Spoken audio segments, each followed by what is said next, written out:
Nu eu am trădat corporația, corporația m-a trădat pe mine. Mă trezesc dimineața și primul instinct e să verific e-mailul. Nici nu apuc să clipesc bine, că mâna deja îmi caută telefonul pe noptieră, cu o foame stupidă, aproape disperată. Nici apă pe față, nici cafea, doar ecranul rece și lumina crudă a notificărilor.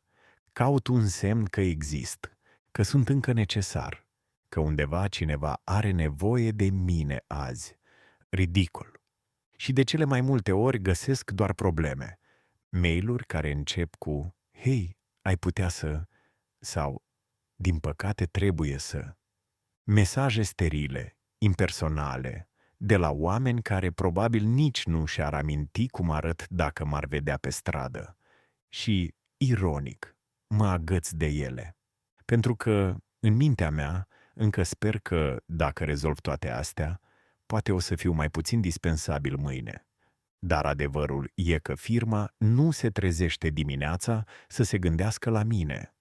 N-are niciun fel de conștiință care să o împingă să zică: oare omul ăla, cel care răspunde prompt și își rupe seriile pentru rapoarte, oare e bine? Oare e fericit? Merită să-l răsplătim, să-l ținem aproape? Nu. Compania doar face inventarul. Mai e util?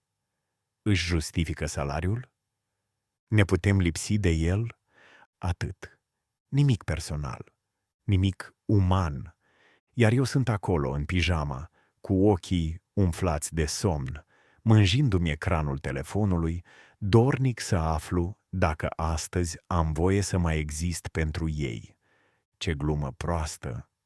După 10 de ani de umblat prin birouri, dacă e ceva ce am învățat, e că în lumea corporatistă, munca asiduă nu e răsplătită. Ba, de multe ori, e chiar pedepsită. Ce vreau să spun prin asta? Am văzut de nenumărate ori oameni care își dedică viața companiei. Vin de vreme, pleacă târziu, lucrează în weekend, ratează meciurile copiilor, nunțile, își iau laptopul cu ei în vacanță. De cele mai multe ori, tocmai aceștia sunt cei care nu sunt respectați de șefi. Nu știu exact de ce se întâmplă asta. Poate în ochii lor pari un fraier. Dacă ești dispus să faci muncă suplimentară pe gratis, cu o devoțiune oarbă care nu te duce nicăieri. Așa funcționează lucrurile. De multe ori, e exact invers pentru ceilalți, cei care nu fac asta. Cei care întârzie, care au o atitudine lejeră, sunt gălăgioși, spun glume. Chiar dacă munca lor poate lăsa de dorit, ei sunt cei care ajung mai departe. Pentru că nu e o meritocrație, ci o competiție de personalități. Contează cine e mai plăcut, cine e mai amuzant, cine e mai lipsit de griji. Aceștia avansează. Dacă vrei o promovare, fii mai sociabil. Spune glume. Fii cel cu care lumea ar vrea să bea o bere. Asta te va ajuta mult mai mult. Trist, dar adevărat. Relația noastră cu angajatorul e una strict tranzacțională. Tu primești X și livrezi Y. Oricine depășește aceste granițe ajunge fraier. Pentru că ai făcut o înțelegere, faci 10 pentru idr, dar tu faci X plus Y plus Z plus A, B și C. Știi ce spune șeful? Perfect! Afacere mai bună pentru noi. Crezi că cineva o să zică: haide să-ți dăm mai mulți bani pentru că faci mai mult? Nu funcționează așa. Cel mai tare simți asta în ziua când primești un e-mail surpriză de la departamentul de personal sau de la șef pentru o ședință care începe în 20 de minute și ești dat afară împreună cu alte sute de persoane, pentru că firma vrea să devină mai eficientă. Și te întrebi: de ce m-au dat afară? Eu am muncit atât, am făcut tot ce am putut ca să am succes și să ajut compania. Ei bine, nu contează. Nu te ajută la nimic. E cu atât mai adevărat pentru angajații care încearcă disperați să rămână relevanți.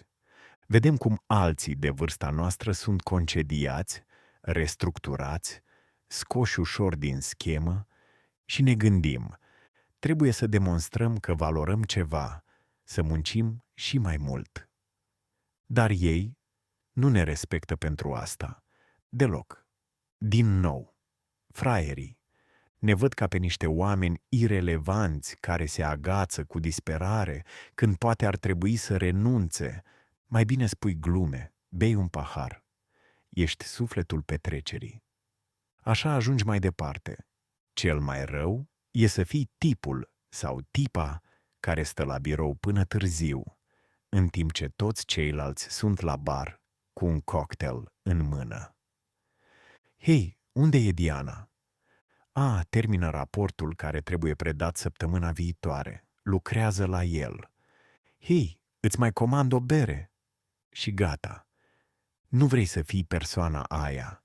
Diana nu e respectată pentru asta. Ea e fata la care toți apelează când e nevoie de muncă în plus.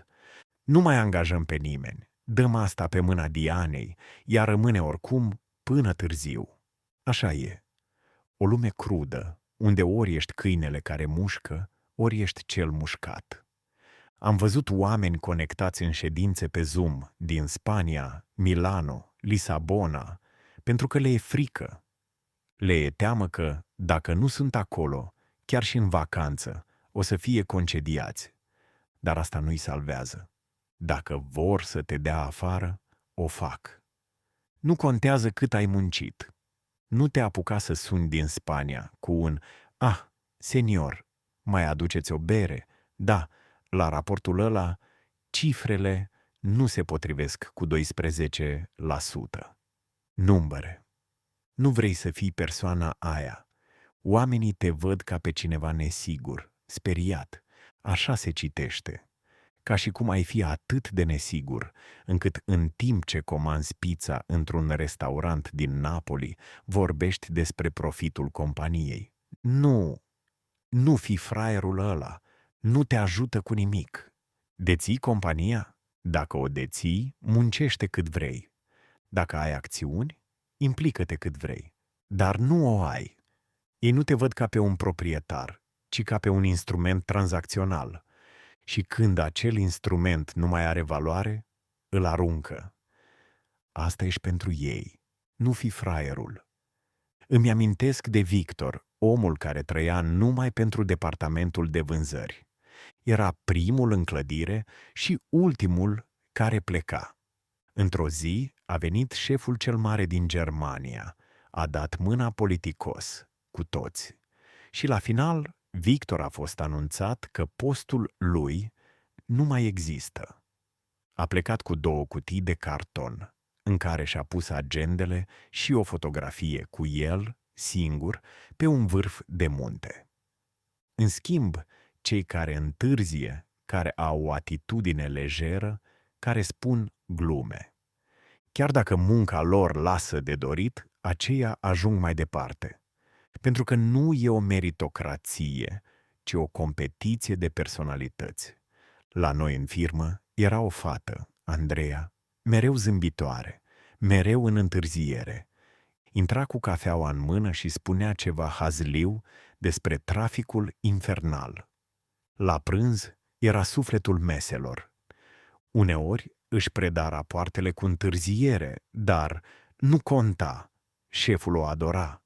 I-a dat 2 promovări în 3 ani. Victor, niciuna. Pe mine m-a chemat managerul într-o zi și cu zâmbetul larg pe față mi-a spus că sunt vârful de lance al proiectului. Am înghițit complimentul și i-am cerut o mărire. Nimic special, doar cât să-mi acopere transportul. A oftat teatral și mi-a zis că, din păcate, nu există fonduri pentru proiect. Dar ci că eu să continui, pentru că fac o treabă extraordinară. Așa am învățat cât valorează un vârf de lanse pentru ei, exact cât un bilet de autobuz neplătit. Uită-te la toți oamenii concediați acum, pentru că firmele vor să fie eficiente.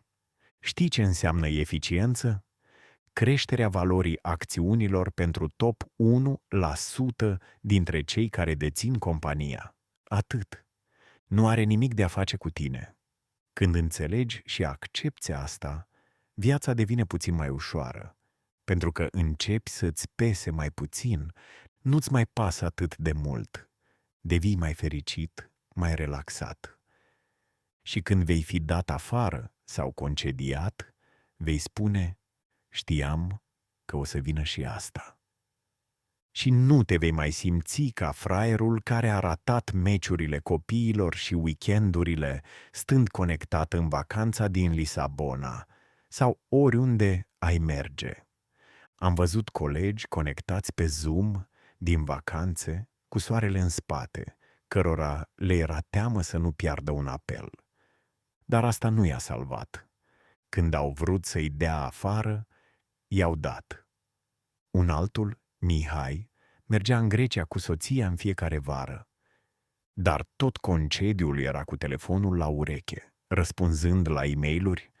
Ea făcea poze la apus. El făcea evaluări. 3 ani mai târziu a fost concediat. Soția l-a părăsit. A rămas doar cu niște amintiri în care nici n-a fost cu adevărat prezent. Am cunoscut pe cineva care, după 25 de ani în aceeași firmă, a fost chemat într-un birou mic, unde cineva de la personal i-a întins o foaie de încetare amiabilă, fără vreun mulțumim cu adevărat. A ieșit în parcare cu un carton pe care scria mare respect, integritate, familie, ținând sub braț un trofeu de plastic cu titlul cel mai bun angajat al anului și o cană corporatistă cu logo-ul firmei. A râs amar, le-a așezat cu grijă pe bancheta din spate și a plecat. Simboluri ieftine. Pentru o viață întreagă lăsată acolo, nu fi fraierul ăla, nu merită, nu te ajută cu nimic. Fii tipul sau tipa relaxată, mereu cu zâmbetul pe buze. Asta o să te ducă mult mai departe în viață. Spune-mi în comentarii dacă rezonezi cu ce am spus. Știu că mulți vor vedea lucrurile diferit. Și e firesc. Dar asta e doar felul în care eu am ajuns să înțeleg lumea. După toate astea, mulțumesc că m-ai ascultat. Și dacă simți că ți-a spus ceva textul ăsta, nu ezita să te abonezi. Până data viitoare, sper să găsești și tu drumul tău.